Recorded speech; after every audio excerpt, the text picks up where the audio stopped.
The bird's eye view is one of the most popular character perspectives in fiction. It's also one of the hardest to pull off. So today, we're going deep into the mind of a raven to see how it works. Ravens are highly intelligent birds with big brains relative to their body size.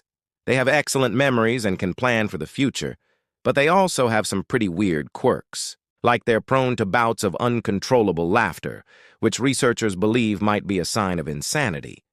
But this is just the tip of the iceberg. When you're writing from a bird's eye view, you have to consider how that bird sees the world. And for ravens, that means considering how their eyes work. Ravens have 4 eyes, 2 on the front of their head and 2 on the sides. This gives them a huge field of view, but it also gives them some pretty powerful visual tricks.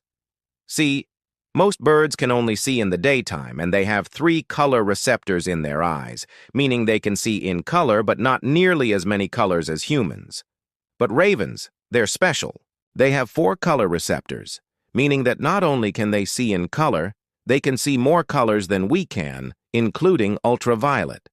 This means that when you're writing about a raven looking at something, you can describe it in more vivid detail than from any other bird's perspective. And if your raven is looking at something that reflects UV light, like some flowers, they would actually look fluorescent. But being able to see in ultraviolet light also has some less fun downsides. See, the cornea of a raven's eye is totally transparent, but the pupil, that black hole in the center of their eye, is actually jet black.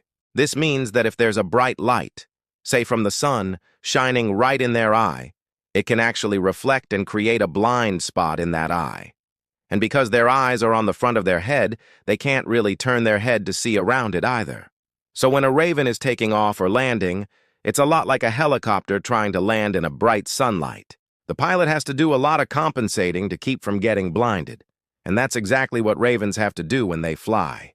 They have to tilt their heads and roll to compensate for the glare so they don't crash. And while we're talking about flying, let's not forget about their hearing. Ravens have excellent hearing, which helps them find food and avoid predators. And because their ears are on the sides of their head, they can pinpoint where sounds are coming from really accurately. So when a raven is flying, it's like they have their own personal GPS system for finding yummy things and staying out of trouble. So if you want to write from a raven's point of view, remember to consider their senses, their vision, their hearing, and even their sense of humor. Just remember that while they might seem like they have a pretty easy life, they're still dealing with some pretty serious issues like blinding sunlight and a lack of decent pizza toppings. Now you know.